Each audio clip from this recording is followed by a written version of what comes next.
Oui, Allô, ma coach? Vous allez bien? oui. Toi qui es sur WhatsApp, tu patientes. Oui, on t'écoute. Toi qui es sur TikTok. Oui, ma coach, j'avais une question. Je pense que je me suis mis dans les problèmes. Non, cette voix-là ne m'arrange pas. Parle bien. Je disais que je pense que je me suis mise dans les problèmes. Je vous explique. Pourquoi? Euh, Actuellement, j'étais à la recherche d'un appartement avec ma petite sœur parce qu'on est étudiante, Oui. mais on n'avait pas les fonds nécessaires parce que moi, étant étudiante, je travaille que les samedis. Et donc, du coup, je suis aux alentours de 500 € et avec ça, vous vous en doutez que je peux pas prendre un appartement. Oui. Et donc, du coup, j'ai pensé à falsifier mes bulletins de paye, mais sauf que je suis tombée sur une mauvaise personne et la personne, c'était une avocate. Elle a contacté mon entreprise et mon entreprise m'a appelée et là, ils m'ont dit que je risque d'être poursuivie. Hein? Alors que moi, de base, je voulais juste un logement pour ma petite sœur et moi. Et là, je suis dans l'attente. Je ne sais pas comment je vais faire. Mon entreprise, j'ai appelé mon entreprise, ma RH, je lui ai dit, pourquoi vous avez ramené ça au service judiciaire? Elle m'a dit, oui, mais tu te rends compte que tu as falsifié des documents. Je l'ai fait comprendre. Je l'ai dit que c'était pas dans le mauvais sens. C'était pour trouver une maison pour ma petite sœur et moi, sinon on allait être à la rue. Elle m'a dit oui, mais mon problème, il n'est pas là-bas. Là, ce n'est plus à mon niveau. Va falloir que tu règles ça avec le service judiciaire. Donc franchement, je ne sais pas. Depuis tout à l'heure, je suis en attente du mail de mes RH. J'ai contacté mon papa depuis le pays. Je sais pas. Je sais vraiment pas ce que je dois faire. Aïe.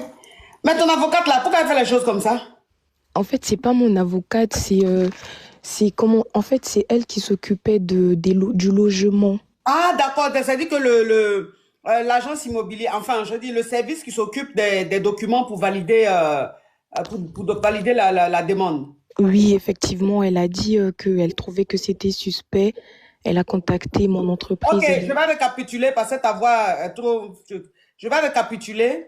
En fait, tu es une étudiante et il faut savoir que les étudiants ici vont à l'école et ils ont aussi un petit boulot qu'ils font en temps partiel pour pouvoir subvenir à leurs besoins. Donc, tu es Oui, étudiante et tu as un petit boulot que tu fais, mais ce petit boulot que tu fais en temps partiel, tu gagnes seulement 500 euros. Et oui, tu es avec ta petite soeur ici en Europe. Donc, tu voulais prendre un studio pour dormir oui, avec ta petite soeur. Et vu que avec 500 euros, aucune agence immobilière allait prendre ton dossier, du coup, oui, tu es allé voir les gens, ils ont essayé de gonfler ton salaire, c'est-à-dire ils ont augmenté ton salaire pour que, en fait, tu puisses avoir le logement. Sauf que quand tu as falsifié tout ça et que tu as envoyé le document à la société qui gérait l'appartement, la dame qui a pris ton dossier s'est rendue compte que les fiches de paye que tu as données étaient de fausses fiches de paye. Ça veut dire que tu avais augmenté ton salaire. Et oui, donc, elle a envoyé ça où on devait envoyer pour dire que tu as donné des fiches de paye falsifiées. Et donc, c'est interdit par la loi. Ce qui fait qu'aujourd'hui, tu vas être poursuivi. Et ton travail aussi, tu as eu des problèmes parce que ta hiérarchie t'a dit que tu n'avais pas le droit de faire. Donc, ce qui veut dire que tu risques de perdre ton boulot. oui. Donc, tu n'as pas eu l'appartement pour rester. Donc, tu as expliqué à ta patronne que tu ne l'as pas fait dans l'intention de vraiment faire du mal. Tu as fait juste parce qu'il te fallait un toit Oui. pour ta petite soeur et toi. Et que si tu ne faisais pas ça, jamais tu allais avoir un appartement pour dormir. Jamais. OK. Donc, aujourd'hui, tu risques de te retrouver devant les tribunaux.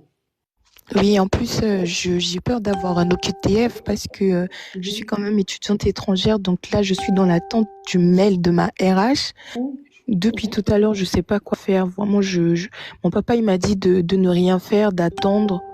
Donc, je sais pas. OK. Alors, bon, c'est peut-être interdit, c'est peut-être pas bien, mais c'est pas quelque chose de trop, trop grave, hein. C'est pas quelque chose de trop, trop grave. Enfin, je dis, tu ne l'as pas fait pour détourner quoi que ce soit. C'est juste pour avoir un toit. Il faut que tu dormes quelque part. Ta petite soeur, toi, vous savez pas où dormir. Donc, je sais pas. Bon, ça va être peut-être une petite une petite amende qu'ils vont te donner, mais c'est pas quelque chose de trop grave. C'est pas quelque chose de trop grave, mais bon, on sait jamais. Mais en tout cas, j'espère que ton papa va prendre un avocat Oui. pour pouvoir défendre, pour pouvoir te défendre. Prends un avocat, voilà, prends un avocat pour pouvoir. Eh, mais la femme là d'être, franchement, Elle est tellement mauvaise. Je lui ai dit, pourquoi vous avez fait ça? C'était pas dans l'intention de faire. Elle me dit, mais Henrika, c'est pas au niveau de, c'est pas mon niveau et tout. Ça va aller au juridique et tout. J'ai dit, mais vous m'envoyez là-bas. Moi, je vais faire comment maintenant?